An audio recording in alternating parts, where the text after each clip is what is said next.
We're going to begin with New York, where you have a poll of 12 that's been conducted just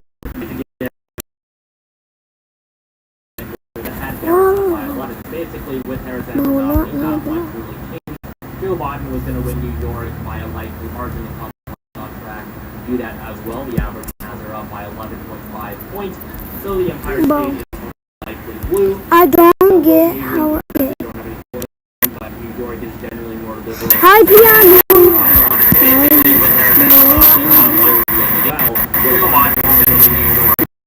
We are 6 away right now, though. I think my mom suggested that when I hit it, we can jump off something at the park. New Hampshire, the Granite State, went to Again. 7 points in 2020. Wrong passport. Try again. The country, it was actually the second closest state, only behind Michigan. Looking at the polling average today, Harris does lead. But what should we do right now? I got my monkey with me, bro.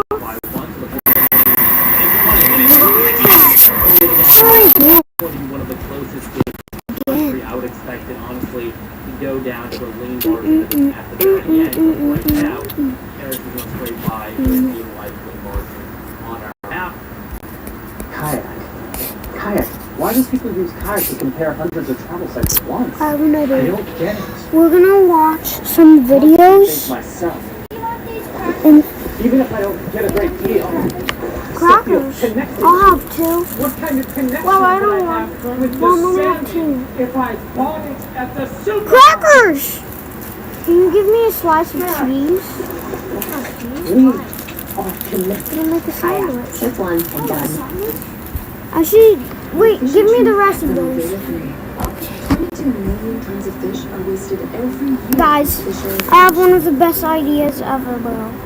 Choose the sustainable source. My little brother, he just gave me crackers.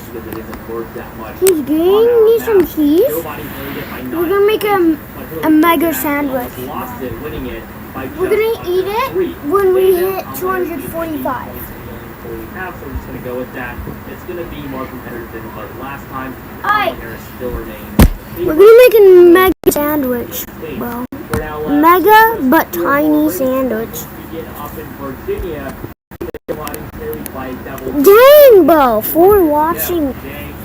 Leads by just 2.6% based on 5 Bro. polls. 3 of them have Harris ahead, 1 has Trump ahead, and 1 for the tie between the two. Bro, this is. Now, for Joe Biden, What?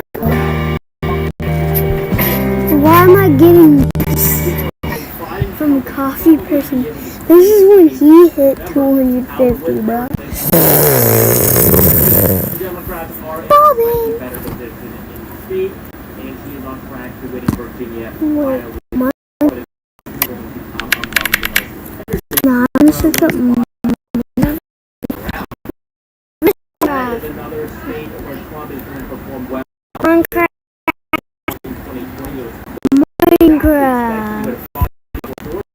Minecraft, bro. Let's see this. and this year Is this real? lead margin. He's going to have in every single poll against Trump. Oh my gosh, bro. Before Biden drops out, Minecraft. Trump is going to win in North Carolina. Mom, bro. Democrats haven't won the state since 2008, which was a very good year. Democrats and Obama only managed to win it by a percentage point. That was actually the closest state of the entire election. Bro, what the frick? It's not going to be the year the Democrats flip North Carolina, which is going to remain in the leading Republican category. Down in Georgia, we do have Vice President. We're playing Minecraft, bro. Guys, this is Minecraft. We're playing Minecraft, bro. We're actually playing Minecraft. Bro, I'm destroying everything. I'm a monster. I got XP, bro. I got some XP. Trump doesn't really have to do too I don't. How do I want to get more? I want to get more. How do I get more, bro? Bro, what was that? supplement. Hold on, let me break Overcome this. year is going to get it back. Oh man, I Georgia can't. is on track. Can I break It anything was else? actually likely by speeding back to 26 What is this? by just over 5 points. And finally, we have Dang, bro, you can level up. You can actually play Google Minecraft.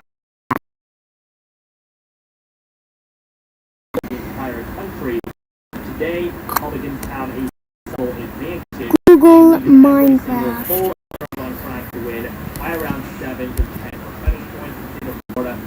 Dang, bro, you can level up. You can actually play Google Minecraft. The former president. And so based on the latest polling averages, we rely on the country went full day. Republicans have a Donald Trump Google Minecraft. Google Minecraft. Bro, I really want to eat the mega sandwich. And from my Discord server. I'll give you guys a bite too. If you just subscribe, bro. Hold on, wait. Why is this still getting views? This is day 2. And why is this still getting views? Why, bro? Bro, we've only got 1 subscriber from it. But this has only like 500 views. 459. And I got 1 subscriber. I'm probably gonna get 2. Look at this, bro. So, this is day 3 of mentioning K9. Is he looking at him?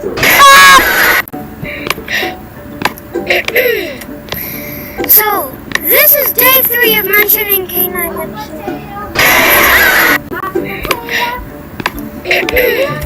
Did you get a slice? Cheese. Made possible by NordVPN. Cheese. 70% off. Bro. Plus, number 3. Also, study your friends.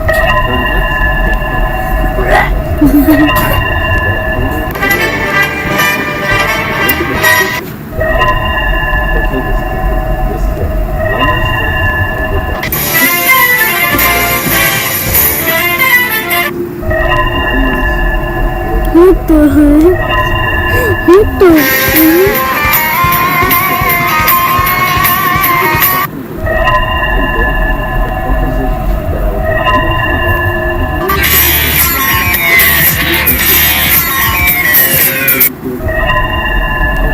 Bro, what the frick? Guys, we got a slice of cheese. We can make the mega but tiny sandwich. Right?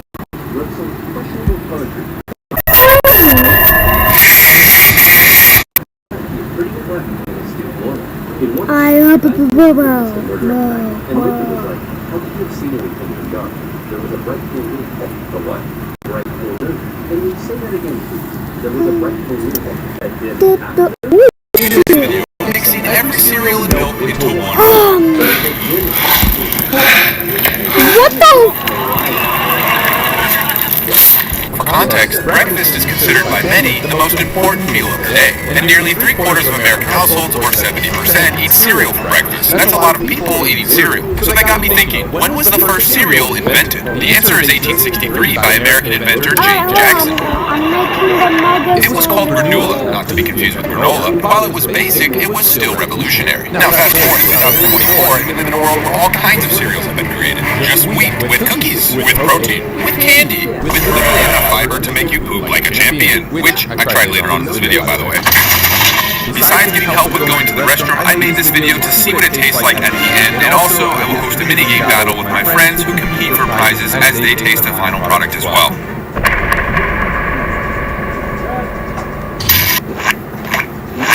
To kickstart this challenge, where else would we go than H-E-B? And this Texas-sized store had much more cereal than I was anticipating. Although the aisle was long, I was committed to getting every brand and every flavor. There's actually more cereal than I thought.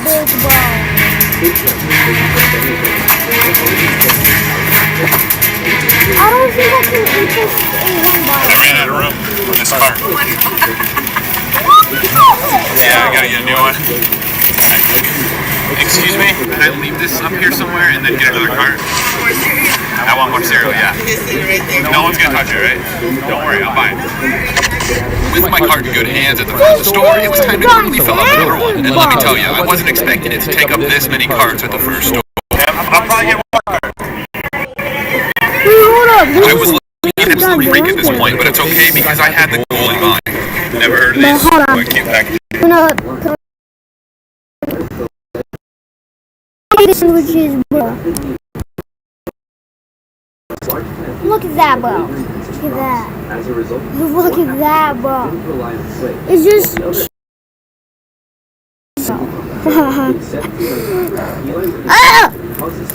Ah! While in the North, the growing abolitionist movement began to develop between the North and the South.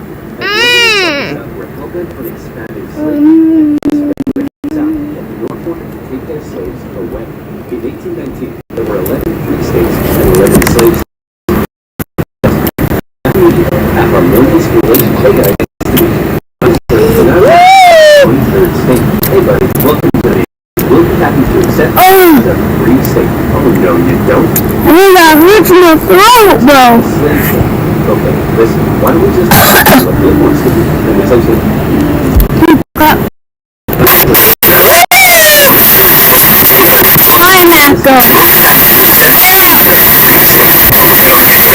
Oh, how did I manage to get at least one bite in my mouth? Mixing every cereal and milk into one bowl.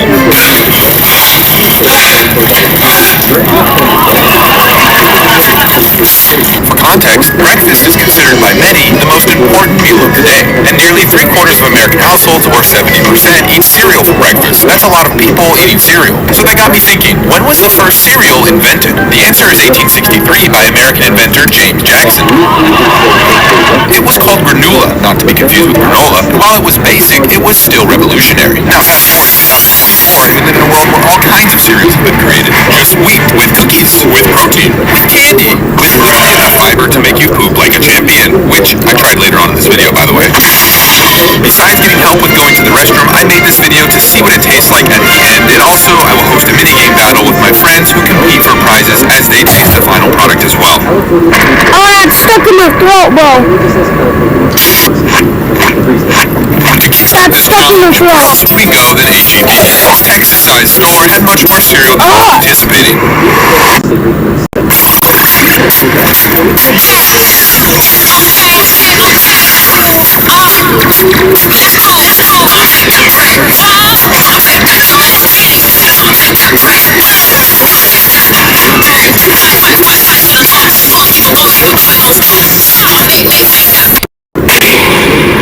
Although the aisle was long, I was committed to getting every brand and every flavor. There's actually more cereal than I thought.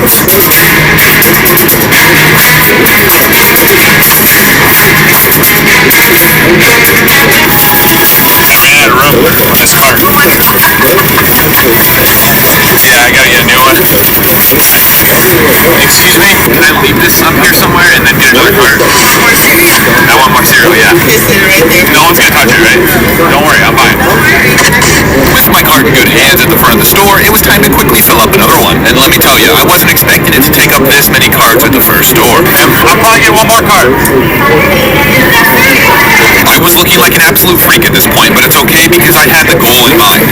Never heard of these? What cute packaging? Oh, sorry.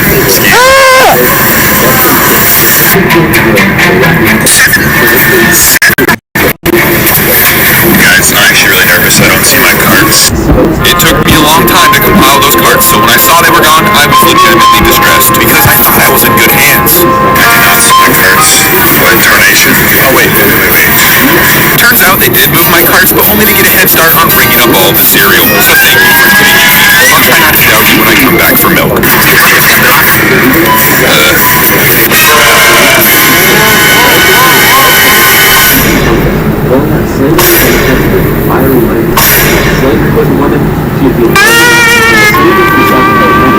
Nice one. Appreciate it.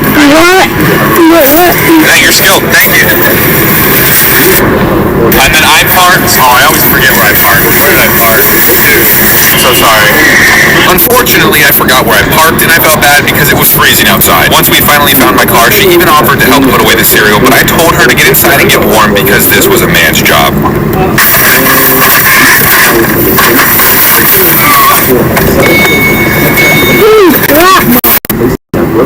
on the floors of Congress, Inside, once we finally found my car, she even offered to help put away the cereal, but I told her to get inside and get warm because this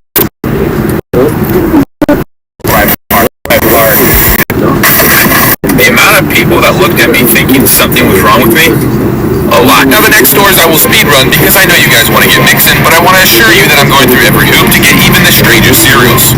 I forgot Walmart has all these bags of cereals. Oh boy.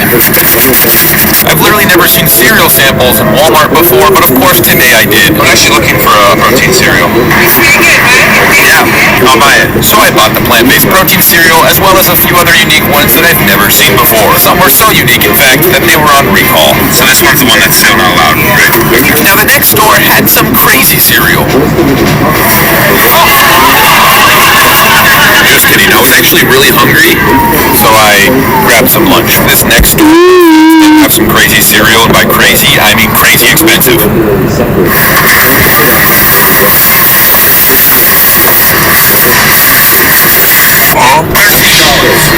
Thankfully, I was mentally prepared for this coming to Whole Foods. I mean, between gluten-free, grain-free, organic, keto, paleo, Charlie D'Amelio, and other endless healthy options at Whole Foods, I knew it was too pricey. But thankfully, I did find the best cereal ever made. Ezekiel 4:9. While I was checking out, I noticed something even more disturbing than the prices. This pay with your palm option. Comment down below if you use it. Oh, heck no. I would say there's a whole lot of cereal back here now.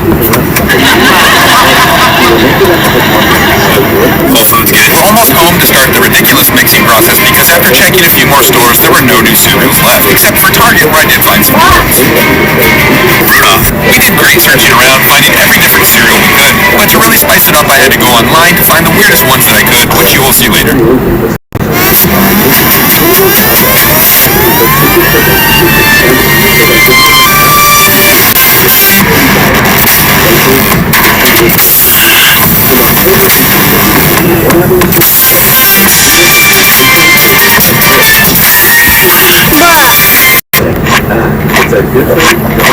Since my cereal bowl is actually a pool, I need to lay tarp down for when we get eating and splashing, which just sounds kind of weird. And of course I bought a rise and fill pool, which wouldn't work well, so I had to go get another one. And I also may have got some extra things for the minigame battle at the end.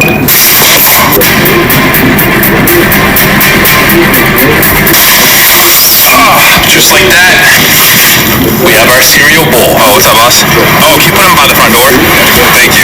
The odds of the rare cereal arriving just as we are beginning to unload is insane, and now we have the monumentous task of mixing them all together efficiently and proportionally. Thanks for the help, man.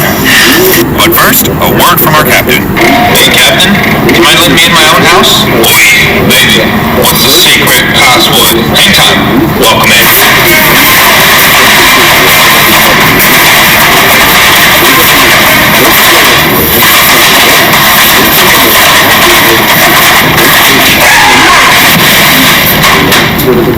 Wait, why'd I jump on it?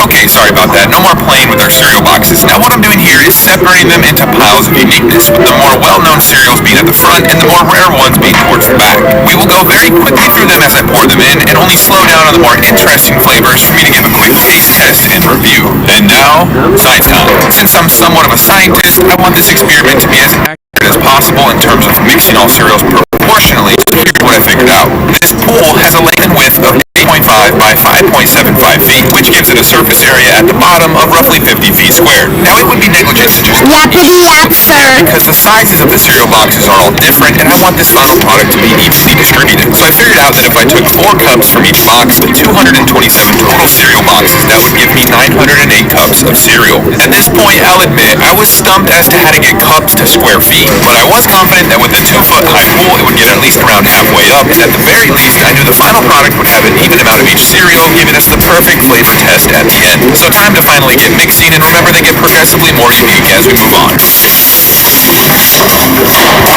Starting out the game with strawberry frosted flakes. I know the more rare cereals are towards the back, but I wanted to give you guys a treat with a slightly rare one.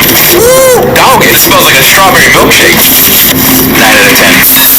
Now I had these two clear bowls so that way I can be more efficient with how often I have to dump it into the bowl. Looks aesthetically pleasing. Dolce de leche cornflakes. Wow. I'm not sure how this qualifies as breakfast because this tastes straight up like caramel delight, but it's so good. Great! It's our first dump into the bowl. I just realized I'm stepping into my own cereal bowl with my shoes on, but I'm going to be swimming in it too, so... Total! Cocoa Puff Minis. Look how tiny they are. I'm assuming they taste exactly the same. They taste exactly the same. Magic Spoon! A bit more of a grainy taste and not as sugary as I'm used to, which makes sense, but you're getting the benefit of, I don't know, magic? Well, I don't believe in magic.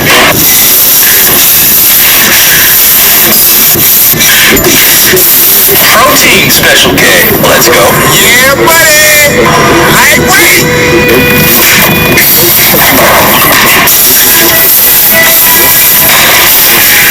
Keto cereal. Now this one was like $8. I really don't know what keto is, but let's give it a try. Tastes like dog food.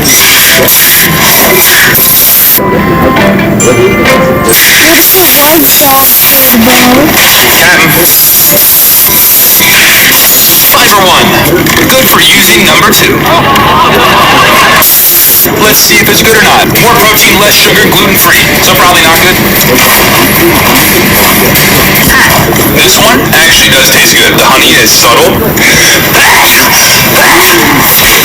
One thing I wasn't prepared for during this challenge was the amount of cereal dust particles that go in the air when you dump over 220 boxes of cereal. There's so much dust in the air from this grain. I might be allergic to cereal. On to another batch. This batch has a couple interesting ones. Let's get those out of the way and then speed run it. So here is the Rudolph the Red-Nosed Reindeer. So Christmas edition, I think this was pretty hard to get, and I snagged it like I'm Santa's. And I snagged it. And I snagged it like I'm the Grinch.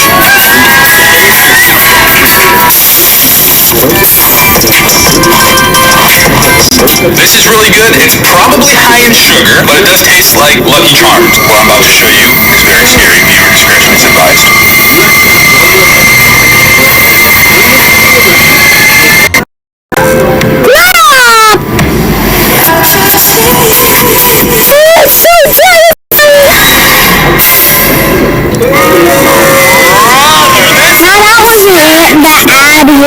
I'm sorry, I thought that would be funny. I'll try to chill out with being too extra. Let's get through these cereals quickly. Oreos, mega stuffed. I don't know how you have mega stuffed cereal.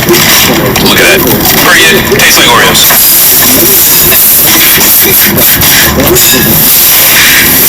Moving more towards the back, where disclaimer, my favorite cereal is hidden. I'm trying to go really quick, so I'm going to pick out two that I think are unique to try in these two rows. We got Mango Flakes, that's pretty interesting. Lovebird Cacapa Coconut Sisiso. $20, that's all I know this one was. Alright, let's try the Rise and Fly.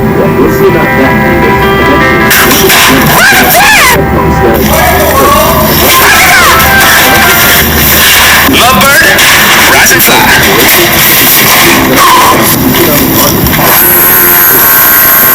Yeah, I really didn't like that one. My wife was concerned about all the noise, so she came to check on me. Just try it, please. So good! You're my lovebird. So we both did like that one, and the mango flakes were great quality. I'm just still not a huge fan of mango in my cereal. That's better than I thought, and it really did perfect the mango taste with good crisp. Shredded wheat. What in tarnation? What is this? What is this? What are we in a different dimension? What?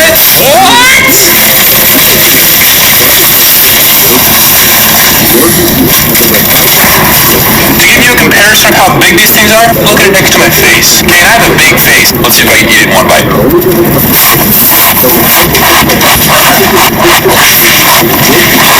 it's like a big, what's it called?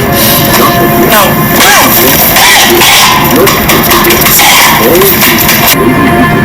It's dramatic. Like all Kind of a bad idea. Sorry about that, guys. That was a bit dramatic. It's hard to breathe there for a moment.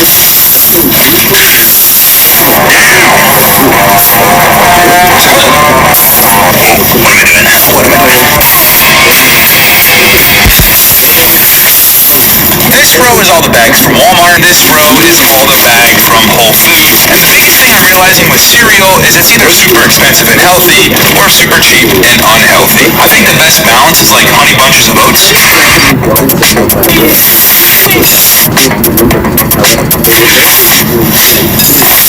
Good healthy cereals. Y'all can probably guess how these are gonna taste, but they were like $10 a pop, so I at least want to try them. Kind of like clay. It's hard to describe. It almost looks fake, like a kid's toy or something. This is false advertising. Keto is not friendly. That tasted terrible.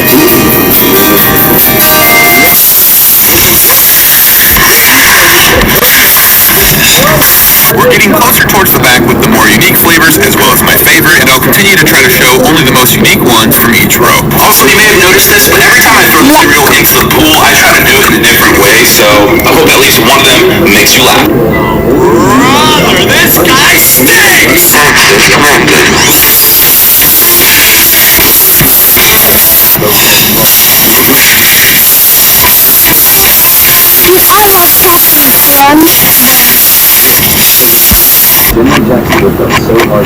We got some fun flavors in this one, starting with puffins. Ain't this the cutest little cereal box you've ever seen? They smell good. This is the first healthy-ish cereal that tastes good, with barely any sugar. Good job, Mr. Penguin. Another expensive one, Premier Protein. Warning, these are my own opinions, and I'm curious to hear what you think in the comments, but I do think I make some good points. I think it's kind of silly. Start trying to buy protein products like protein pancakes, protein waffles, protein cereal, protein this, that, and the other. You're going to spend more money than you would have if you bought regular food and protein powder, and the real kicker is regular food tastes better than the protein-infused food. Also, if it's expensive, how do you vote? This is literally one bowl of cereal for me.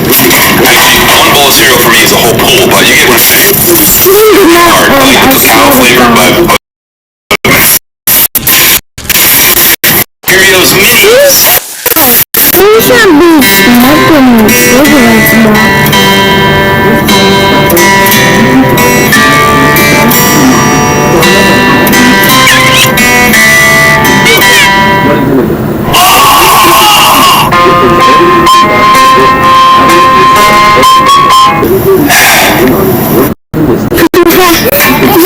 cigarettes Levanta y rinse and refresh, porque no solo tapa los ojos.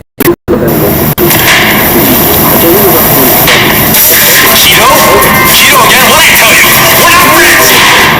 We're not friends!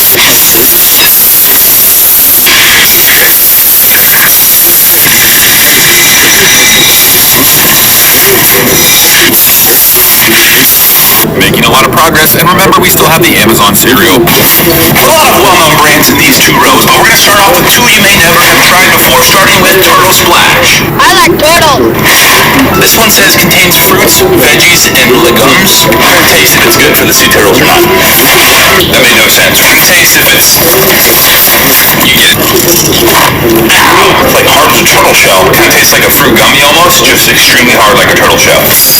So not Cinnamon Toast Crunch, Cinnagram. They're a bit darker than usual Cinnamon Toast Crunch. Those...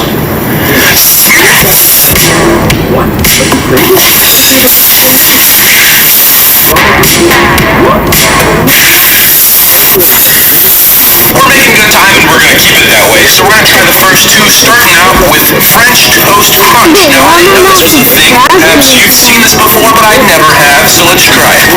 Cinnamon Toast Crunch in all its variations seems not to miss. Dulce de leche. I still think that means like caramel milk. Once again, it's always hit. It's also always not healthy for you.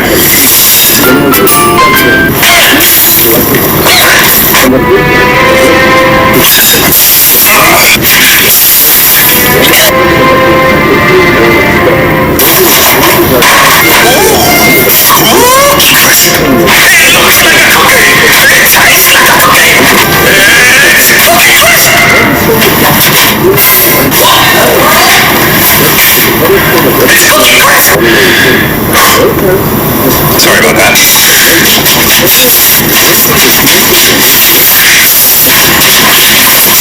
Even with my antics, we're making fantastic progress towards the mixing and mini-games. Starting this batch off, we have a pretty cool one. Cocoa Puffs loaded. These are straight up loaded. Next up, Frosted Flakes Pumpkin Spice. This is quite unique as well. Ooh, smells like a candle that my wife would buy or something. Not really candle, but I see where you're thinking. Pumpkin Spice. Too much. Can you get it back? Keto is not my friend. Look at this bowl. This bowl actually is pretty. I know that wasn't that funny, but good news is we're almost done mixing, and I assured my friends that they'd be getting some sweet prizes for the mini-game, as long as they were willing to do some stuff for me. Next cereal we got, oops! All berries. Alpha Shop. Look at that. Oh, they actually smell terrible, whatever this is. I've tried that before. No, that is okay. Finally, on the last group before the Amazon packages. This batch is also home to my favorite cereal. This row is unique, starting out with Ezekiel 4:9. As described in the Holy Scriptures, take also unto thee wheat and barley and beans and lentils and millet and spelt and put them in one vessel and make bread of it. Ladies and gentlemen, the first really good cereal that has no sugar and I know for sure is making me anabolic. Ezekiel 4:9. Now time to reveal my favorite cereal growing up. And comment down below what your favorite cereal is. It is Reese's Puffs because the taste is just so good. I don't know. This reminds me most of what I ate when I was a kid. I could eat a whole box of this thing. Probably shouldn't eat any though. Zombie leveled up vanilla. If you want to color it in, it's kind of creepy, honestly. Vegan. This is expensive too.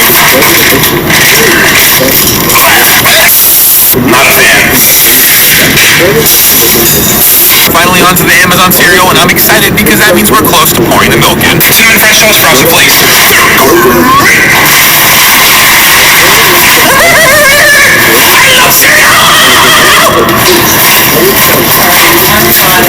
Ladies and gentlemen, making this video did take a toll on my sanity, so please, the least you can do is subscribe right now. And I'm just thankful my wife forgave me and is understanding of my unique personality. Sugar rush. Okay, I'll be normal. Come back. Caramel creeper.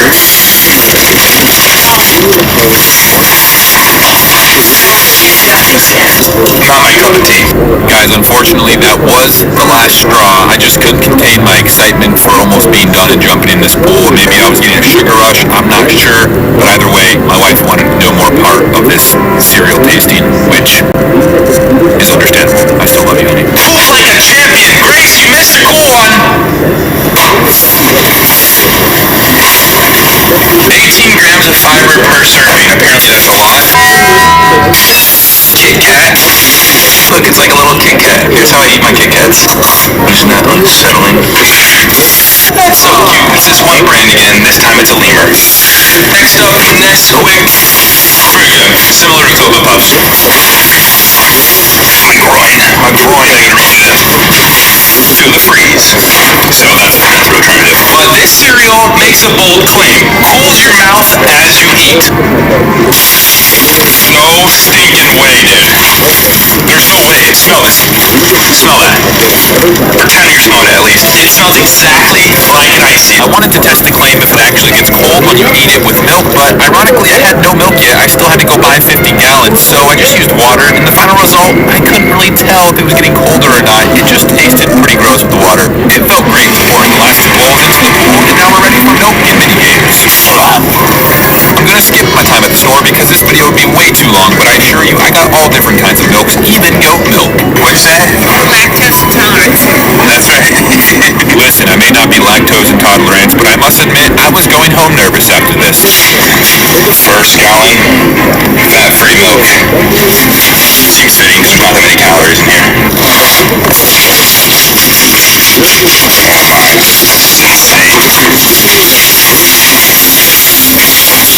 Pouring the milk in was actually a lot of fun, and it put into perspective just how much cereal I had.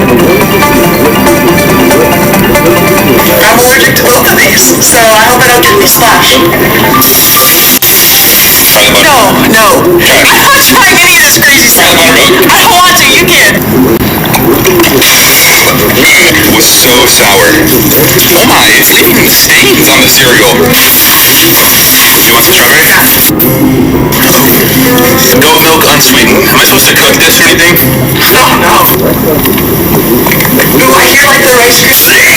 So each of these powder milks makes more than 8 quarts, so we're gonna dump in all 4. Are you sure you're not putting 4 in the water?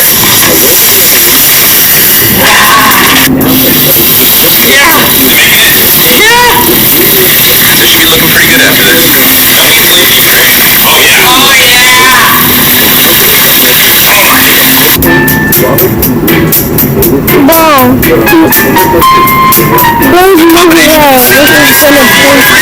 Powdered milk, and it was looking fantastic. Now it's time to taste test it and play mini games for prizes. I got some prizes. Let's take a look, shall we? So, first prize is a mystery prize. Okay, there's just might be a store. Second prize is a new 50-inch smart TV. A year's supply of anything that you want. I'll come make a delivery, drop off weeks of weed at a time. So that's not the one prize. It might, and you can pick whatever prize. If you're the winner, you get to pick the prize. Delivery was involved. Yes, free delivery. I do take tips. With the prizes shown, the guys were now ready to see the cereal, and let's see who wins this thing. What? Is this? I'm a Cocoa Puffs guy. I feel like I see a few of those in there. If you can find a Cocoa Puff in the next 5 seconds, I'll give you $20. 3, 2, 1. Yeah, bro, yeah, I did! No, I didn't put that in Cocoa Puff! I don't want that Cocoa Puff! Alright, we'll get back through. I would just eat random. Alright, you can find us in the Tourist Crunch 5 seconds, $20. 3. Right there. It's Netflix. Oh, wait, no. I think this is... Here, $20. Let's go. Now for the real mini game, we're about to test out these guys' hooping abilities. We're gonna have to stand behind the cornflakes line, try to make it into the basket. First person to make it gets the prize. And also, for every shot you miss that lands in it, you have to take a bite of the cereal. I think I'm my first one. Thomas is up.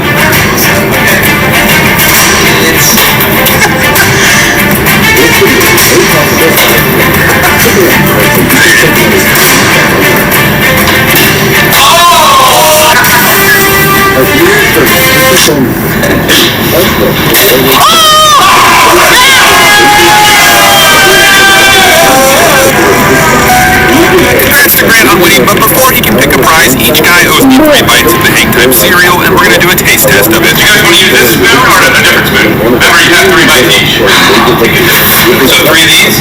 That's a single spoon. Maybe a single. Maybe a single spoon. Obviously, our bites will probably taste slightly different. The milk will taste the same. So, whether you eat or drink, whatever you do, do what the glory God.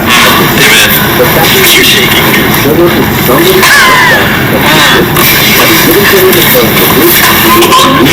I'll prove it, you're talking. Doing great. So, where are you up for expected? I thought I'd do 4. No, let me have 4 bites. Yeah, if I don't have to, I won't do it. Why are your bites so big, man? Ingredients loving it. I told you. This is cereal?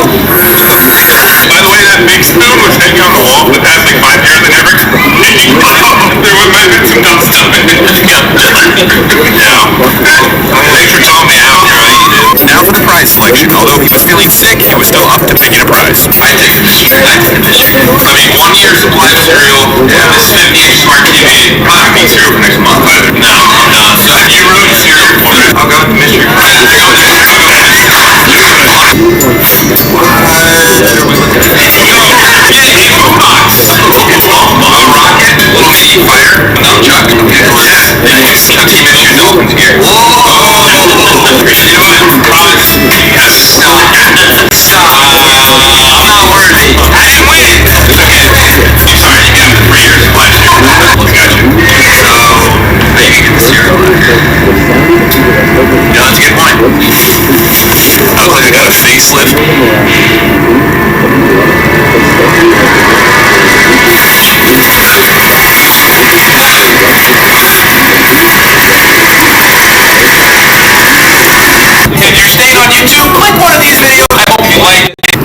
Sorry, but I'm so sad.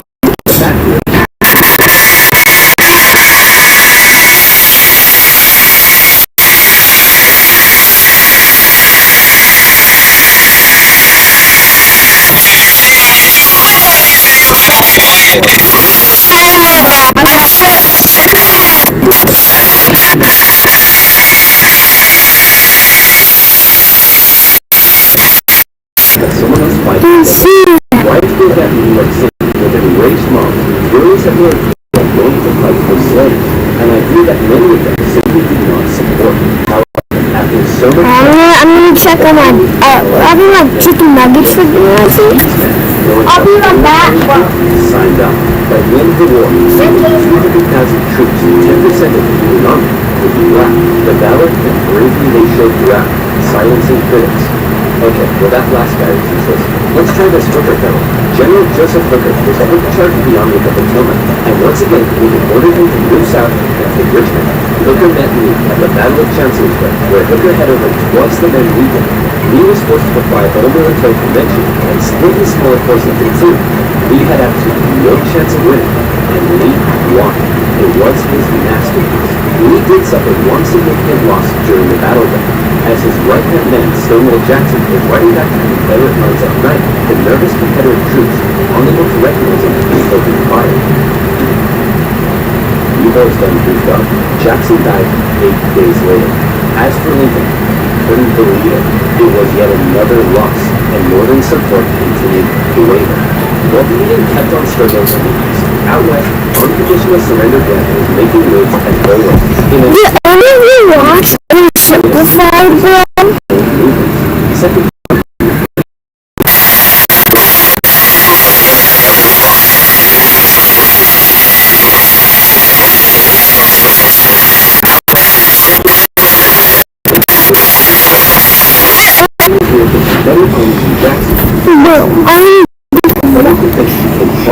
Grant was supposed to send him to a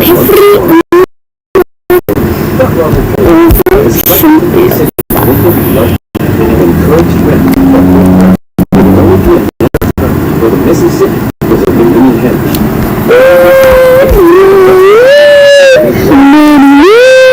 Broke away from that great state. They could have moved with anything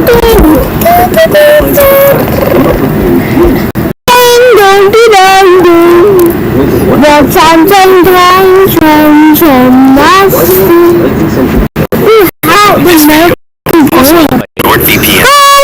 Down below to get 70% off an annual plus an additional month free. All over. Turn heads, get compliments. Sell some oversimplified merch today, along with a very honest new character pin. Link in the description down below. Okay, Mrs. Lincoln, this is it. One last push, and we're done. 9 months and 4 days ago, my father brought forth upon my mother himself and gave to her a child conceived in a shack in Kentucky and dedicated to the proposition that I would drink num-nums from a bottle and do little poo-poos in my pantses for the next 2 to 3 years. Now what is it babies do again? Oh yeah. I am not touching them. Grew up with a relatively poor family in Kentucky, eventually moving to Indiana, and finally, Illinois. He read a lot of books, worked a lot of jobs, wrote some questionable poetry, and finally, entered the law profession. Despite being self-taught, he turned out to be a pretty clever and astute lawyer. In one case, a guy claimed he witnessed a murder at night, and Lincoln was like, how could you have seen anything in the dark? There was a bright full moon. A what? A bright full moon. Can you say that again, please? There was a bright full moon. A dim half moon? No, a bright full moon. That's funny, because according to this almanac, there was a dim half moon that night, which makes you a liar. Well, I got a bright full moon for you right here. Now that's what I call a rebuttal. Lincoln and his cheekbones weren't only interested in law, however. He also dabbled in the world of politics, serving as a legislator in both local and national assemblies. And what a time it was. Not even 100 years after the Founding Fathers wrote, "All men are created equal," politicians were already asking, yeah, but what does that mean? Exactly. It means all men. Yeah, but what does that mean exactly? And not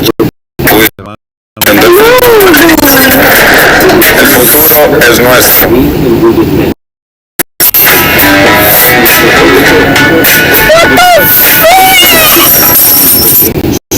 States' rights versus the federal government.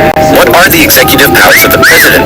Is Syria a soup? The Founding Fathers left some of these questions perhaps a little too open to interpretation. And the biggest question of them all was slavery, an ugly mark on what should have been a revolutionary new nation based on liberty and democracy. Thomas Jefferson had written a condemnation of slavery in the Declaration of Independence, but out of fear of losing Southern states' support, it was removed. Hey guys, do you think leaving this a little vague will create any unforeseen problems in the future? Cannonball! And those unforeseen problems were now beginning to rear their ugly heads. As the nation developed, the North and the South developed along two very different lines, and two very different cultural identities emerged. Northern cities began rapidly industrializing, while the southern climate allowed for large plantations of labor-intensive crops. As a result, one half of the country didn't rely on slaves, while the other half had become economically dependent on them.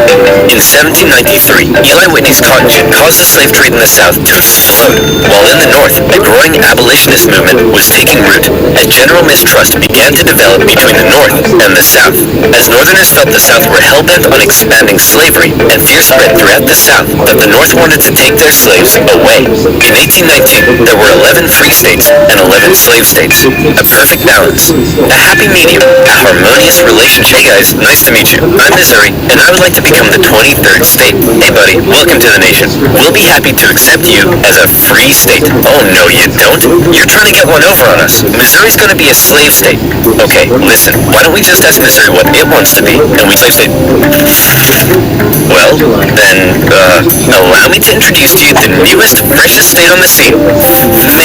Hey, you can't do that, and you can't have any more slave states above this line. What? The issue of slavery is solved, and it will never come up again. A few years later, it came up again.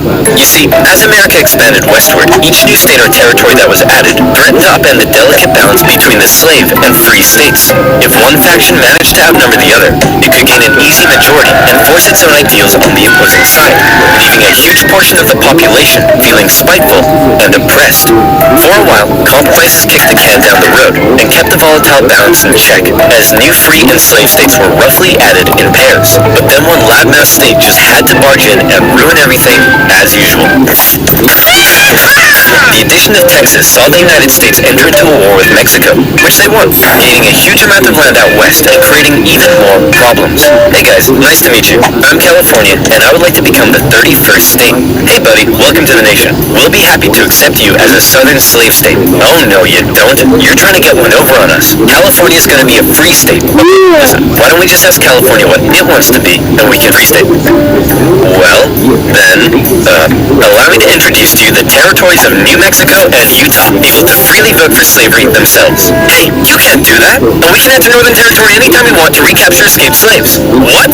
The issue of slavery is solved, and it will never come up again. It came up again. In 1854, a Democratic senator from Illinois wanted to build a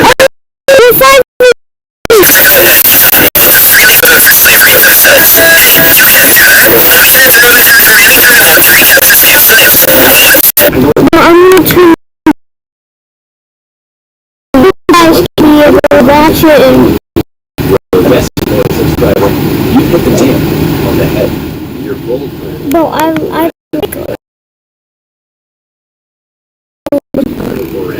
Now, where did you go to defeat me?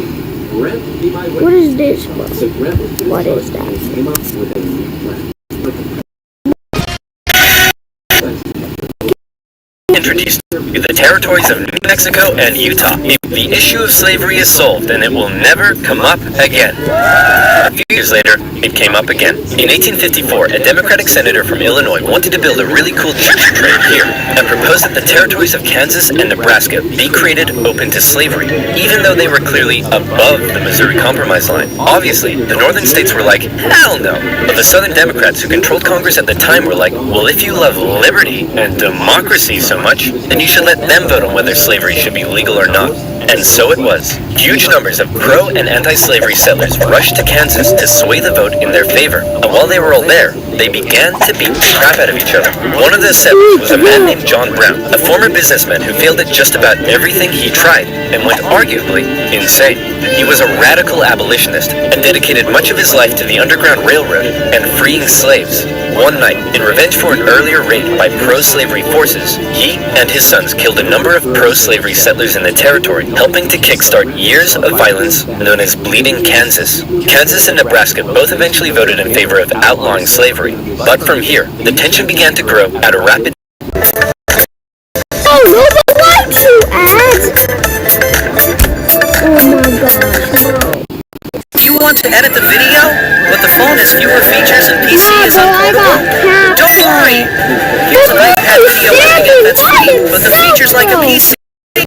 In 1852, author Harriet Beecher Stowe penned Uncle Tom's Cabin, a best-selling novel that exposed the terrible cruelty of slavery to the world. Oh, how awful. How morally corrupt a nation must be to allow such things to happen. Your Majesty, what should we do about all the starving children working in the coal mines? Nothing! In 1854, the Republican Party was formed, and Abraham Lincoln emerged as a leading figure. Southern Democrats viewed the new Republican Party with mistrust, believing it to be radical and abolitionist. In 1856, a politician named Charles Sumner gave a speech in Congress, calling out slave-owning Democrats with fiery language. If slavery was a woman, she'd be an ugly one. And the senator from South Carolina would like to boink her. Representative Brooks, do you have a rebuttal?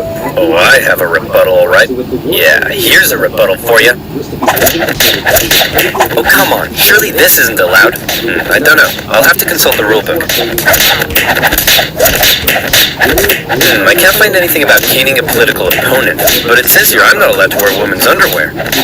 Uh-oh. News of the violence on the Senate floor took the nation by storm. Southern slave owners sent Representative Brooks new canes to replace his now broken one. And on the floors of Congress, politicians carried weapons in self-defense, which is never a good sign. In 1857, the Supreme Court ruled in the Dred Scott case that all people of African descent, slave or free, could not be citizens, and therefore could not sue for their own freedom under any circumstances, undoing years of progress with the strike of a gavel. Now, within all this bitter debate over slavery, there were many nuances. North versus South, Republican versus Democrat, states versus the federal government. But let's strip all of that away. For 4 million individuals living in America, this wasn't about political intrigue or party alignment. It was about the basic human right to be free. Men, women, and children were stolen from their homelands and brought to the American continent, where for generations they were considered to be property, forced to live in poverty, and work from sunrise to sunset. Plantation overseers did whatever they felt was necessary to get the most out of their slaves. Punishments were often barbaric. Families were regularly separated, and parents could often only watch, as their children were auctioned off, never to be seen again. Thousands of slaves took the treacherous risk of running away, and abolitionists in the North helped many escape via the Underground Railroad, as bounty hunters entered the North to chase them down. Leading figures within the abolitionist movement included many significant free black men and women. But it's important to note that for many of the anti-slavery white individuals in the North, opposition to slavery was often an economic issue, not a moral one, as many worried large plantations would take their lands and livelihoods away. Abraham Lincoln knew that slavery was a moral evil, and he regularly spoke out against it in powerful speeches that helped him rise through the ranks of the new Republican Party. He lamented at the hypocrisy of a great American nation meant to stand as a shining beacon of freedom, while also enslaving 4 million men, women, and children. He most famously declared in 1858 that a house divided against itself cannot stand, that one day slavery in America would end.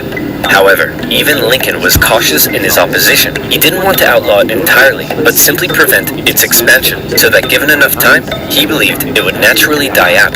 Thankfully, history would force his hand. In October 1859, one abolitionist decided he would try to take down slavery by force.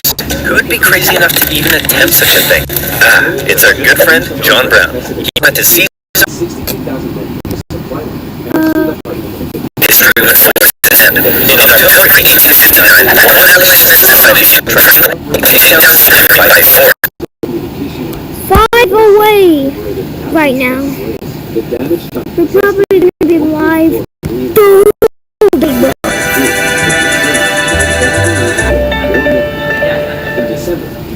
To seize arms from an armory in the town of Harper's Ferry, free the slaves there, and continue south, inciting a major slave uprising along the way. A noble cause, a bad plan, and terrible execution. Brown's men took the armory and some hostages, but were quickly surrounded by one Robert E. Lee and his U.S. Marines. Brown was captured, and a couple of months later, he was executed for treason. Northerners sympathized with Brown, but Southerners were like, "You see this? They're coming for us. Soon, there'll be 1 million John Browns." 1 million John Browns? What on earth are you thinking about? The John Brown farm? Yeah, me too. To make matters worse, new northern free states meant now the southern states really were outnumbered, and they were beginning to feel bitterly spiteful and oppressed. Further fear began to spread in the South when news broke that a relatively unknown figure had just secured the Republican Party nomination for president. Abraham Lincoln, mostly well-liked among anti-slavery Northerners, had made some of the most powerfully worded speeches against slavery of any politician at the time. And now, there was a chance that he, and his cheekbones, could become president. For the South, that would be too much. In the 1860 election, Lincoln's name didn't even appear on the ballot in 10 southern states. But much to their horror, when the final results came in, Lincoln had won by an electoral college landslide. Lincoln himself tried to calm their fear. "How many times do I have to tell you, I'm not gonna take away your slaves?" "Yeah, right, Honest Abe. We've had enough of you Northerners. We're gonna go form our own country." "You can't do that." "Why not?" "Well, if you had won the election, would it be okay for us to leave?" "Of course not." "Well, why not?" "Because that's not how victim mentality works." Many states felt that when they joined the Union, they always withheld the right to leave it whenever they pleased. Many people living in 19th century America often felt more loyalty to their state than to the nation. And now, with the South feeling like it had lost its voice in the federal government, they were out of here. South Carolina was the first to go, and over a period of 6 months, one by one, 11 slave states officially seceded from the Union, with just 4 contested border states opting to remain. The seceding states issued a number of official documents justifying their secession. South Carolina proclaimed that it was northern states' hostility to slavery that rendered the federal government illegitimate. Mississippi declared that their position was thoroughly identified with the institution of slavery, and in a speech, the Confederate vice president stated that the new Confederate government rested upon what he called the great truth of racial inequality. Revered American generals, such as Robert E. Lee, opted to side with their states over the Union. And with all the chaos, one New York lawyer wrote that rather than a bald eagle, America's national bird should be a debilitated chicken. And hey, I kind of like that. One man, watching the crisis unfold, knew it would be his job to solve it. Lincoln was just about to hop on a train and become the President of the United States of America. "Hey man, you're hella ugly. Grow a beard or something to hide that face." Good idea. Still ugly. With assassination plots already underway, Lincoln had to travel to Washington, D.C. under heavy disguise and protection. All along the way, he received stacks of threatening letters. "May the hand of the devil strike you down. You are destroying this country. Damn you, every breath you take. Love from Grandma." At his inauguration speech, Lincoln once again reiterated that no, I do not want to take away anyone's slaves. But for Lincoln, he did want to preserve the Union. He declared secession to be nothing but an illegitimate rebellion. "In your hands and not in mine," he said, "is the momentous issue of civil war. You can have no conflict without being yourselves the aggressors. We are not enemies, but friends." It was clear Lincoln was ready and willing to get freaky and open up a can of Scatman John if he had to. Whether he had the support of the people, however, was in question. In the end, it was the Confederates that fired the first shot. As they seceded, the Confederate States began seizing federal U.S. property throughout the South. Off the coast of Charleston, South Carolina, was one such federal property, Fort Sumter, held by a measly, undersupplied U.S. force. The Confederate militia there demanded the fort surrender, a request which was quickly denied, and any remaining hope for a peaceful solution to the secession crisis probably then died when the Confederates did this. The Battle of Fort Sumter is considered to be the beginning of the American Civil War. Many of the Confederates there also considered it to be the end of the American Civil War. They hoped Old Abe would just sigh and say, "Okay, you win." Unfortunately for them, Lincoln actually said, "You're about to get a roundhouse to the face." Lincoln sent out the call for 75,000 volunteers, and men signed up in droves, hopeful for some adventure and good old-fashioned F-U-N. In the new Confederate capital, Abe just sighed to say, "Okay, you win." Unfortunately for them, Lincoln actually said, "You're about to get a roundhouse to the face." Lincoln sent out of Richmond, Virginia. Confederate President Jefferson Davis and his cheekbones had also sent out the call for 100,000 men. As ever, both sides hoped for a quick end to the war. Is it over yet? No, Jimmy, it's been 1 week. Is it over now? No! How about now? If you ask that one more time, I swear I will turn this army around and you'll all have to go back home to your wives and children. But in particular, the South knew the conflict would pose a bit of a challenge. How can we expect to win with a population of only 5 million against 22 million in the North? If you count those 4 million slaves, you'd have 9 million. Great idea! Hand these rifles out to old them. Wait a minute. You almost had me there. The problem for Lincoln was that many of his top generals were getting old and were being a bit too cautious. The commanding general was a man named Winfield Scott, a veteran of the Mexican-American War, and by now, he was too fat to even mount a horse. Okay, chaps, we need to come up with a plan. Hit me. We could wait for the Confederates to come and apologize. Maybe we should all sit in a circle and discuss our feelings. Crossing the Delaware into New Jersey worked for me. Those are all terrible ideas. And you? Wrong video. Hey, I'm the greatest president in the history of this nation. Yeah, we'll see about that, dingus. Eventually, Lincoln's generals came up with a multi-pronged strategy. First, a blockade would cut off and starve the South of supplies by sea. Secondly, taking control of the great Mississippi River would sever the South's economic artery while splitting it in two. And finally, a main Union force in the east would move south and take the Confederate capital, ending the war. Bada boom, bada bing. Skirmishes began to break out across the nation, and the Union Army in the east began to move south towards Richmond. Everything seemed to be going well until they reached Manassas, where they came upon a large Confederate force. It's almost like they were waiting for us. How did they know? As it turned out, spies in D.C. had sent a coded message to the Confederates warning of the invasion. Did you use NordVPN? What the heck is NordVPN? I'm so glad. Hey, we should hang. Not only does it help you stay secure, but with just a click of a button, you can take it 70% off an annual subscription. That's only $3.49 a month, plus an additional month for free. Again, that's nordvpn.com/oversimplified. And as always, you'll be supporting my channel. So thank you. Now where were we? Oh yeah, secession, Fat Man, and the Union invasion into Virginia. The two sides encountered each other at Manassas, and both geared up for the first major battle of the Civil War, the First Battle of Bull Run. The Confederates rapidly brought in support via rail, and the two sides were about equal in numbers. However, they were also equally inexperienced. A large number of civilians also rode out by carriage from D.C. to picnic on the nearby hills and watch the excitement unfold. Nobody seemed to quite understand how destructive this war was going to be. The Union forces pulled a flanking maneuver to hit the Confederates on their left, and the two sides fired on each other in rows. Farm families living in the area were forced to flee the fighting, including a man named Wilmer McLean. Hurry up, Martha! There's a war out here! The more you tell me to hurry up, the slower I will go! The Union force saw initial success, pushing the Confederates back to Henry Hill. But one as of yet fairly unknown General Thomas Jackson had arrived, and he took a defensive position, standing firm like a stone wall, holding the Union Army off, and finally sending them running back to Washington, D.C. With heavy casualties, the sobering reality of war hit both sides hard, and the North, having just lost the first major battle, had to face the serious prospect that they may not actually win this war. President Lincoln, General Jackson whipped us so hard, the Confederates are calling him Stonewall Jackson. Wait, that's why they're calling him that? Not because he looks like he ran face first into a stone wall? Apparently not. Worse yet, the North had also lost the first major battle out west, giving away control of southwest Missouri. All of this was terrible news for Abraham Lincoln, especially since many of his generals and cabinet already didn't have much respect for him. They felt he he was incapable of running a war because he seemed a bit like your friendly old grandpa. He famously loved a long-winded story and a good pun.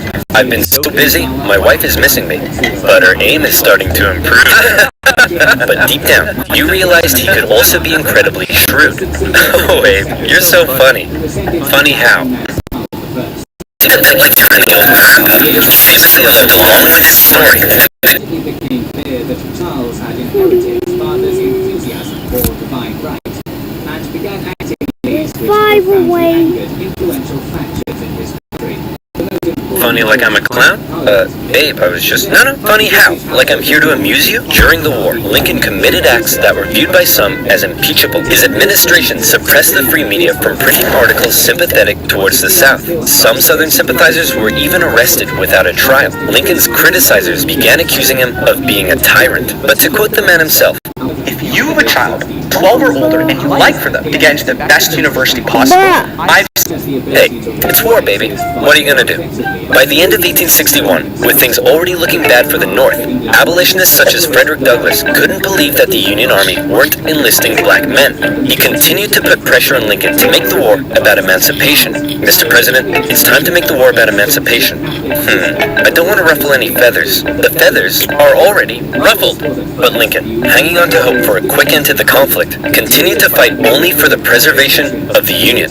It was decided, however, that escaped slaves from the Confederacy could be held as enemy contraband, and many of these men were put to work bolstering the Union's infrastructure and supply lines. Hoping to get things moving, Lincoln made young General George McClellan the new commanding general, and McClellan began to train up his men. He thought a lot of himself, however, and believed he was going to be the nation's great savior. And like many others, he didn't approve of the president's handling of the war. On one occasion, Lincoln went to McClellan's house to meet with him, but McClellan was late returning home. He kept the president waiting, and when he finally got there, he just straight up went to bed. Now that's what I call disrespectful. McClellan talked the talk, but could he walk the walk? No. Like Lincoln's other generals, McClellan was maddeningly cautious. Hey man, could you move south and attack the enemy? What? Are you crazy? What if they have a big scary army down there? They probably do. What? Oh my gosh! McClellan worried that he did not have the numbers he needed to fight effectively. What if they have like 10,000 men? Okay, no problem. We'll get you 20,000 men. Well, what if they have 30,000 men? I'll need 40. Okay, you can have 40. Well, what if they have 50? I'll need 60. Lincoln tried, but it was all in vain. McClellan would not make a move for the rest of the year. The North's one saving grace for now was a general out west fighting in Kentucky and Tennessee, General Ulysses S. Grant. Cool, collected, methodical, and a big fan of whiskey. His chief of staff took it upon himself to keep Grant sober. One officer said that Grant habitually wore an expression as though he were determined to drive his head through a brick wall and was about to do it. And that determination led him to score a number of key victories when others around him were failing. At the Battle of Fort Donelson, Grant was like, "Why does Stonewall Jackson get a cool nickname and I don't? I want a cool nickname." Sir, the Confederates say they're ready to surrender and want to know your terms. No terms, just unconditional surrender. Hey, unconditional surrender Grant. That's a pretty cool nickname, right, guys? Right? Later in April 1862, the Confederates launched a sudden attack on Grant's army at Shiloh, but the determined, unconditional surrender Grant threw his lines at the rebels and sent them running. The battle resulted in the heaviest casualties in U.S. history so far, and despite his victory, Grant found himself under fire. You have to get rid of Grant. Why? Didn't he win? Yes, but he just threw his men at the enemy. Isn't that the point? Also, he's a loony drunk. Well, what does he like to drink? I believe whiskey, sir. Then send him more. Lincoln watched as his cabinet did nothing but bicker, and his generals did nothing. But then, worst of all, personal tragedy struck. Lincoln's young son, Willie, very much loved by the president, died of typhoid fever at the age of 11. Lincoln was a sensitive man and was heavily affected by the loss. His wife was inconsolable. But one of Lincoln's greatest traits, what made him such a great leader, was in the darkest of times, with composure and determination, he kept moving forward. He knew it was his responsibility to hold himself and his family together, and by doing so, he hoped to hold the nation together. And he had it with McClellan's inaction. Lincoln decided he was gonna take control. In March 1862, Lincoln firmly ordered McClellan to once again move south towards Richmond. McClellan insisted instead they move by sea to the Virginia Peninsula and attack Richmond from the southeast. Yes, said Lincoln. Okay, anything. Lincoln held on to some of McClellan's men to defend D.C. from a nearby Stonewall Jackson wreaking havoc in the Shenandoah Valley, and he sent McClellan south. McClellan landed on the peninsula, and he began to move inland. He came up against a small Confederate army that had dug in at Yorktown. McClellan vastly outnumbered the force, but it's said that Confederate General Magruder deceived McClellan by cleverly maneuvering his smaller force and making McClellan believe he faced a huge army. No, you have way more men than them. Move forward. No. McClellan settled in for a month-long siege, giving time for Johnston to move south from Manassas and Magruder time to retreat. When he finally entered the city and found it deserted, he declared it a victory, calling his success brilliant. Then, after meeting some resistance at Williamsburg, McClellan moved to within just 20 miles of Richmond. His armies able to hear the church bells ringing in the enemy capital. You still outnumber them. Go give him hell. No. McClellan once again held back, moving slowly and defensively, and with his army split in two, the Confederates saw an opportunity to strike back. McClellan's advance was halted, and now the Confederates pulled an ace out of their sleeve. General Lee, you're up. Do you think we should evacuate Richmond? No, Mr. President, no need. General Robert E. Lee, one of the most brilliant military commanders of the time, was now in charge. One of his biggest strengths was his ability to read the mind of his enemy, and he knew McClellan was cautious and weak. After moving Stonewall Jackson south to join him, and even though he had a smaller army, Lee hit McClellan in a series of fast-paced, close combat battles that had McClellan spooked. McClellan retreated the Union Army back again and again and again, escaping the peninsula and returning to D.C. Lee had defeated McClellan, and the campaign had failed. Well, that was a major success. A success? Tell me exactly what was successful about that. Well, we successfully retreated. You lost. I didn't lose. I merely failed to win. Things just kept looking worse for the North. At least their Navy had seen some success, capturing a number of key port cities, notably when they steamrolled past Confederate forts to take New Orleans. And speaking of the Navy, both sides had begun using ironclads. So that's pretty cool. But in the East, they still weren't having any luck. After McClellan's disastrous campaign, Lincoln briefly sent out one General John Pope to attack Northern Virginia. Hey man, just tune in. How's it going? Well, the Confederates kicked my butt at Cedar Mountain. Then they raided my camp and ran off with my money and clothes. Also, I appear to have been wedgied. Lee defeated Pope at yet another battle at Bull Run, in which nearby farm families once again got caught up in the fighting. Hurry up, Martha! There's another war out here! I'm waiting for my hair to dry!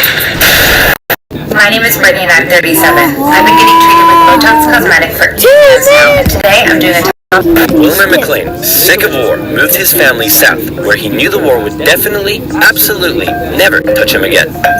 But Lincoln had yet another problem to contend with. European powers, in particular the UK, were looking increasingly like they may intervene diplomatically on the side of the Confederates. They were missing their precious supply of southern cotton because of the Union blockade, and they wanted to see a swift conclusion to the war. The tension between America and Great Britain had been increasing, especially after Confederate diplomats were discovered on a British ship. Now, after McClellan's failure to take Richmond, the UK declared it impossible for the North to win. Lincoln needed something to prevent Europe from getting involved, and after more petitioning from abolitionists, he decided maybe the time was finally right to make the war about ending the institution he hated, slavery. If the North had a noble cause to fight for, Europe would be less likely to intervene. But Lincoln and his cabinet knew before they could declare something as radical as emancipation, they needed a victory, especially now that the Confederates were about to go on the attack.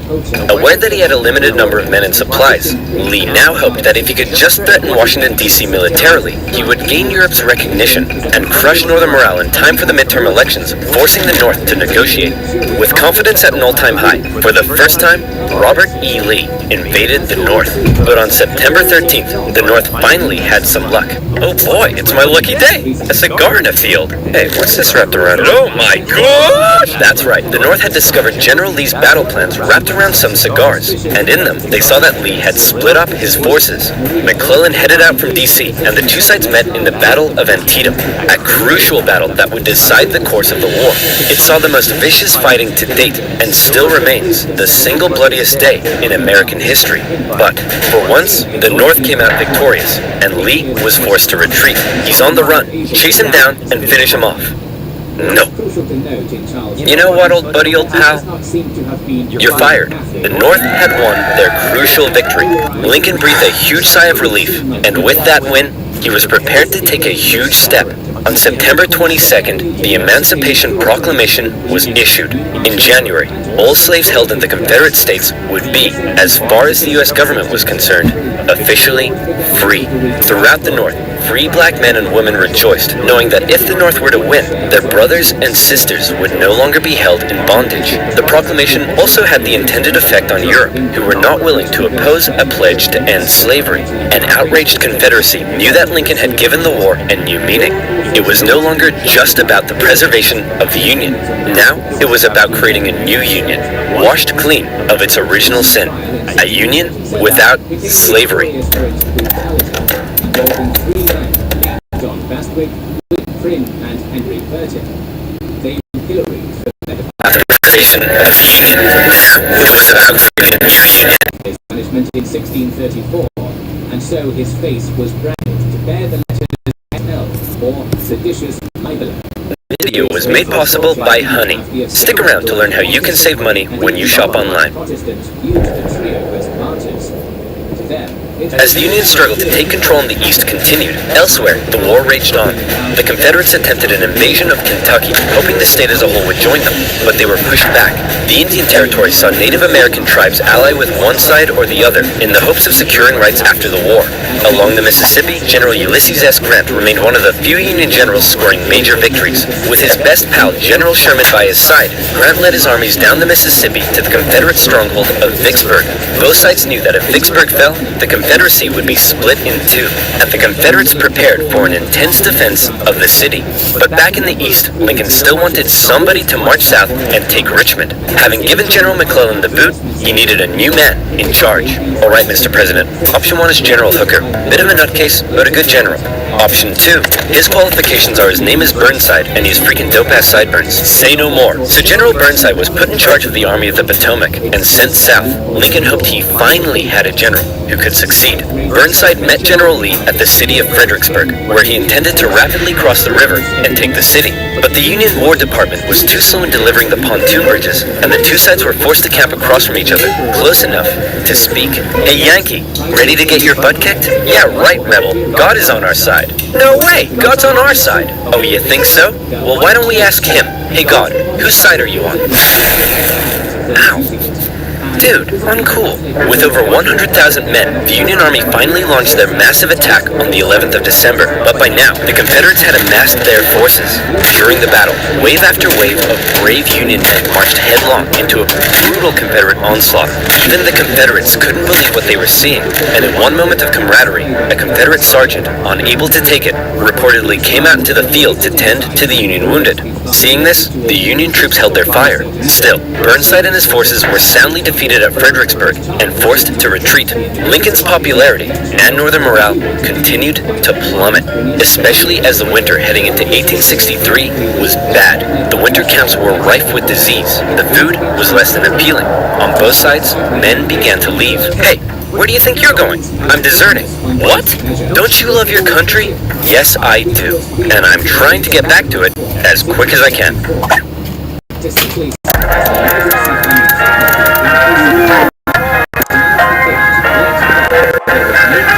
Lincoln, ever the kind and caring man he was, spent much of his time pardoning murderers' death sentences. Oh my, here's a 17-year-old boy sentenced to be hanged. Well, I'd better suspend his sentence. Or he'll be suspended tomorrow.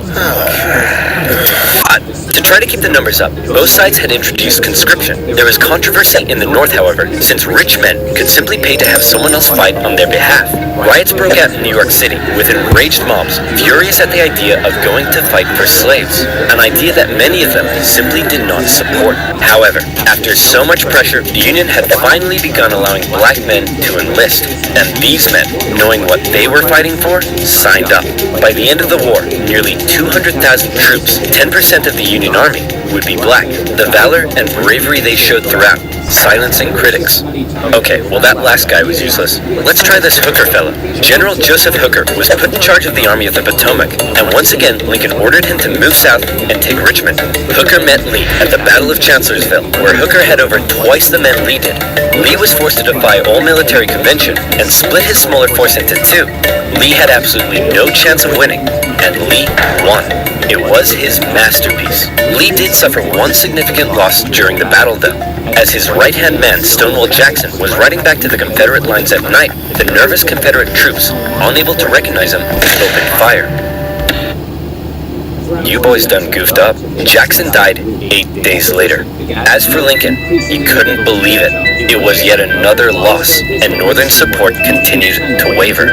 While the Union kept on struggling in the East, out West, unconditional surrender Grant was making moves as always. In an attempt to take Vicksburg on the Mississippi, he made a series of risky and bold movements. He sent a cavalry raid and feigned Sherman north to confuse the enemy.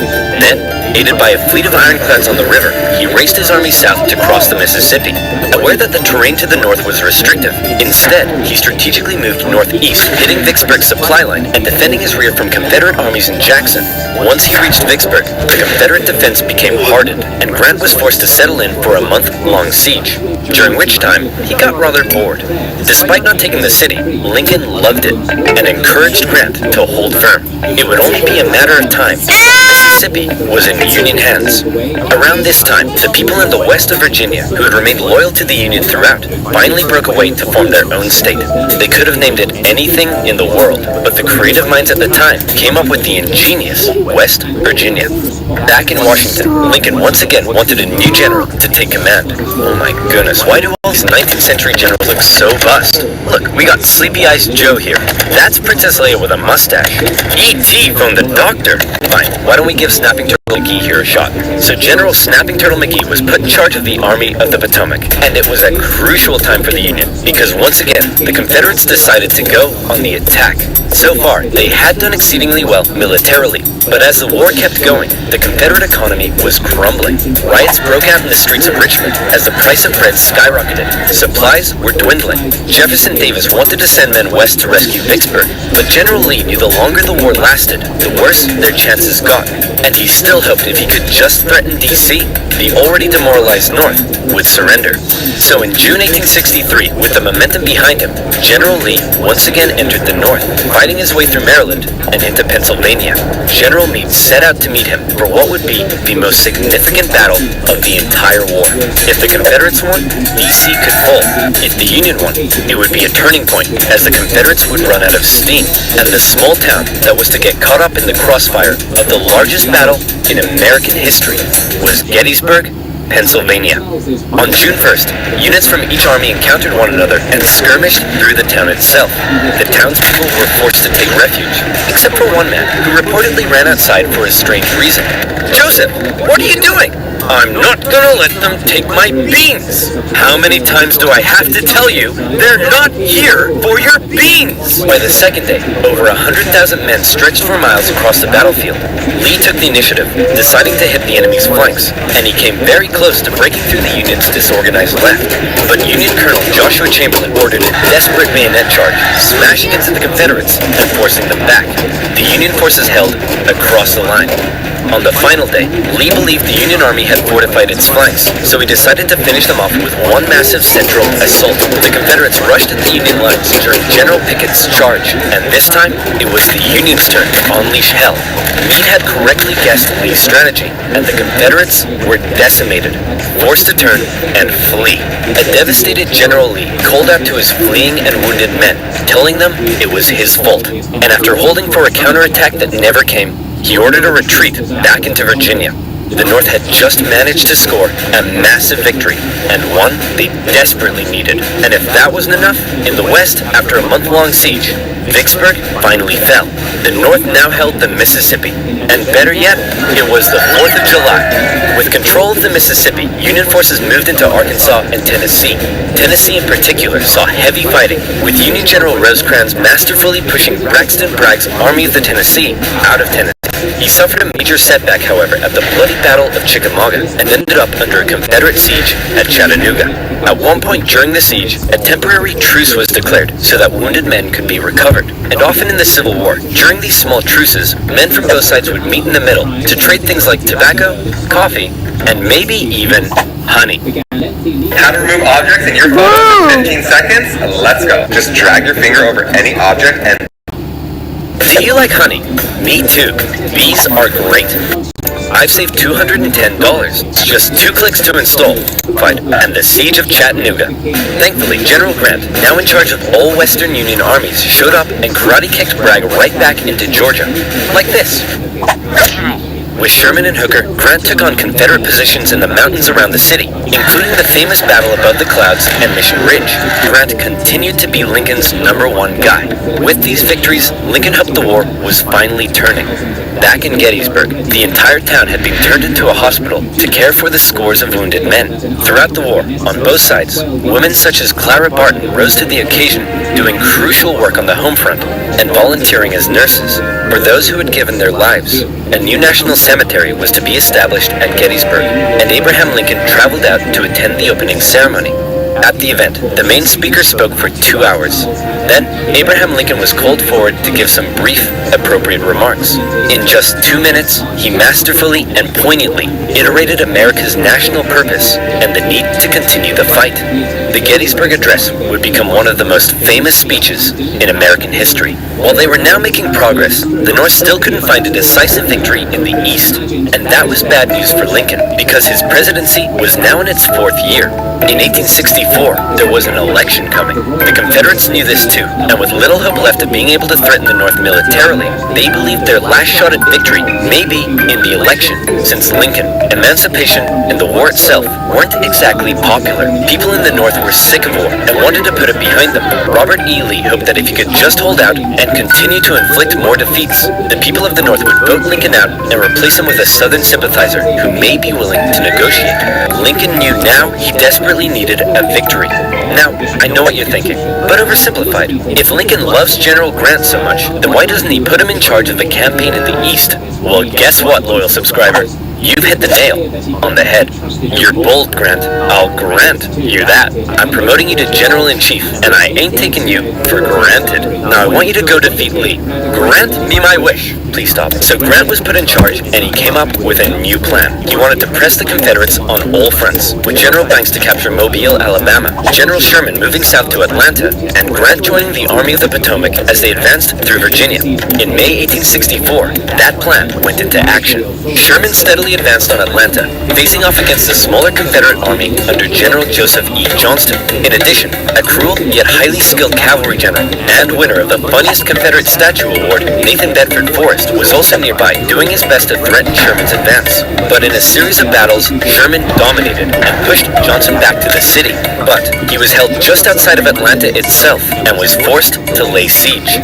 Meanwhile, the main show was happening to the east in Virginia. The Union's top general was finally about to face off against the Confederacies. Lincoln hoped Grant would bring something new to the Eastern Theater, and bring something new he did. As Grant began moving south, Lee still regularly outmaneuvered him and inflicted heavy casualties, hoping to demoralize the North as much as he could. But here's what set Grant apart from others. He knew Lee was running out of men, and that the North by comparison had plenty. Grant would throw his forces at Lee, and even when Lee repelled them, Grant, rather than pulling back, would give the order to keep moving forward and flank Lee. Again and again, in under 6 weeks, 80,000 men would be killed, wounded, or missing.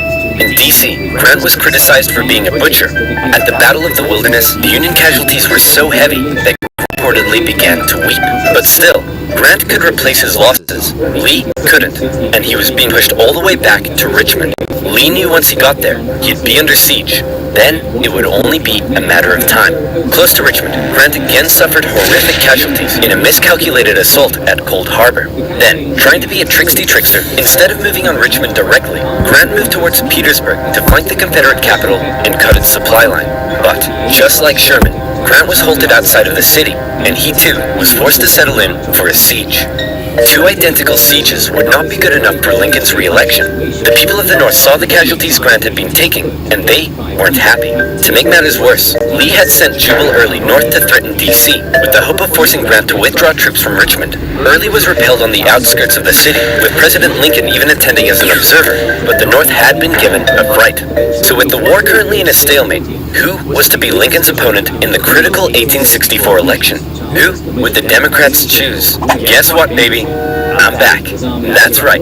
General George B. McClellan would run for president against Abraham Lincoln. My fellow countrymen, If you elect me, I, the great General George McClellan, will fearlessly and valiantly win the war. Unlike this douchebag, many Democrats, however, including McClellan's running mate, wanted to end the war, so it's possible McClellan may have ended up fearlessly and valiantly making peace with the Confederates, which is exactly what they were hoping for.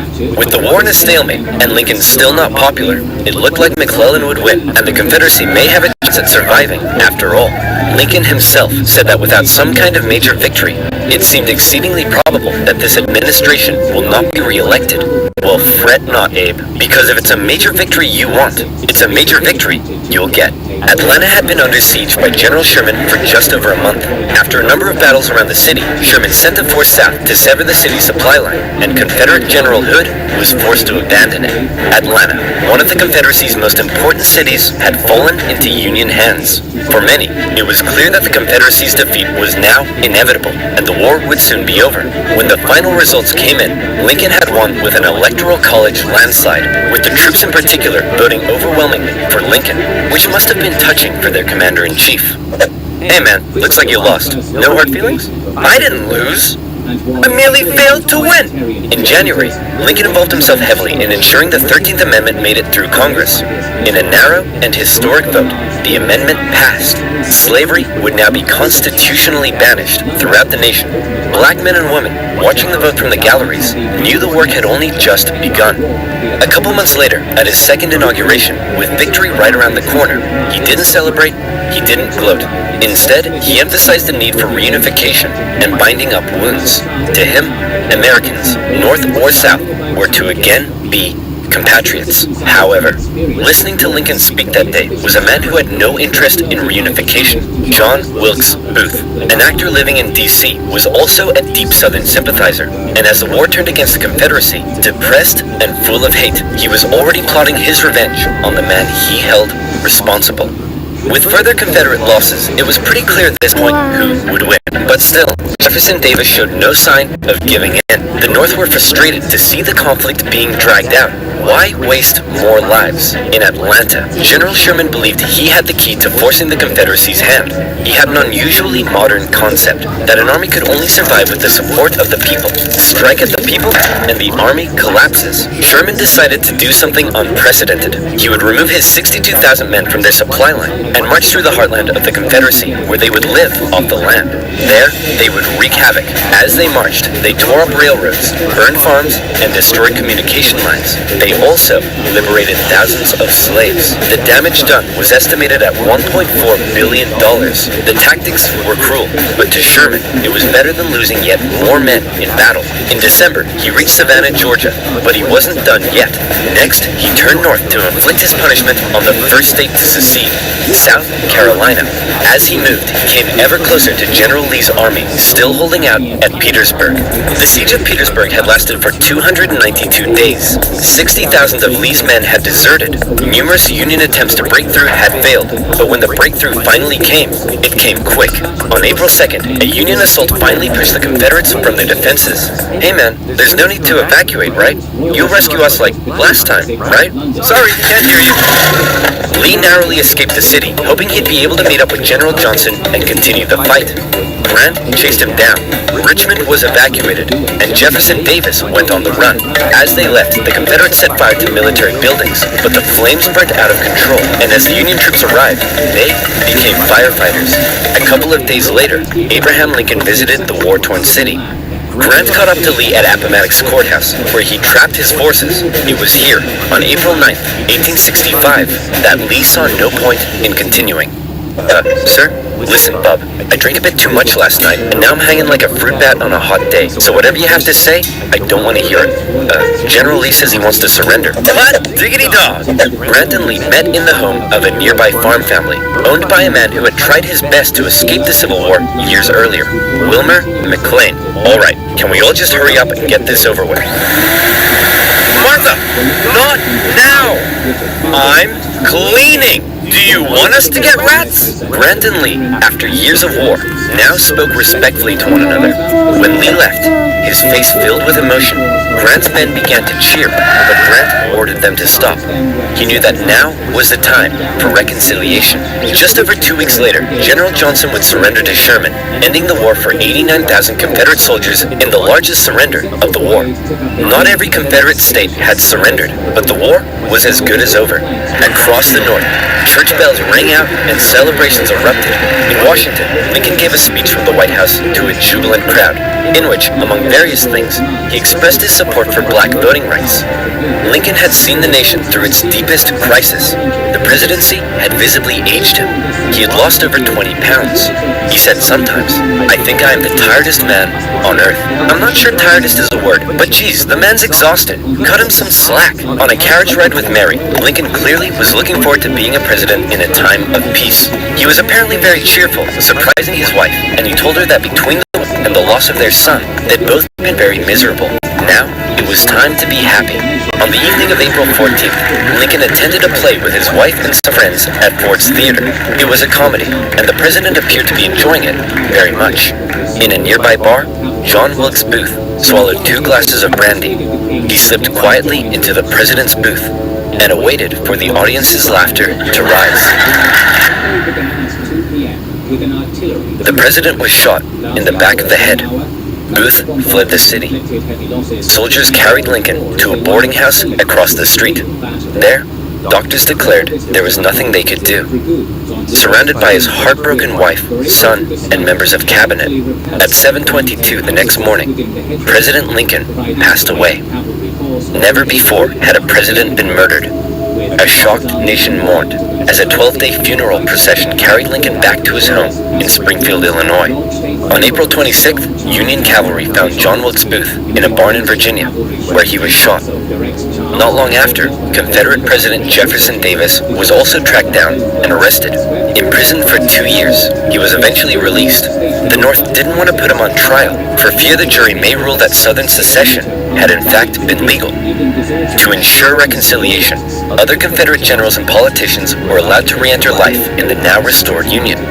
Scattered fighting continued into May, when the last Confederate forces in Texas disintegrated. The southern states came under Northern military occupation to prevent any further rebellion, and a very difficult era of Reconstruction began. Over 3 million Americans had fought, brother against brother. The Civil War remains the bloodiest conflict in U.S. history, but the Union had been preserved. You could say the real winners were those who were to never again be slaves. Further amendments passed by Congress gave black individuals the right to citizenship and to vote. Significant progress had been made. However, entering into the 20th century, it was clear the fight for equality would continue. In modern America, the man who fought to preserve the nation and never gave up in the darkest of times stands as a symbol of honesty, empathy, humility, perseverance, and courage. A continuous reminder of what has forged America and what it should ever strive to be. Managed to gain a slight advantage, and casualties slowly began to mount on both sides. Now that the Royalist cavalry had previously left the field, 2 parliamentary reserve cavalry units under Sir William Balfour and Philip This reminder of what has forged America and what it should ever strive to be.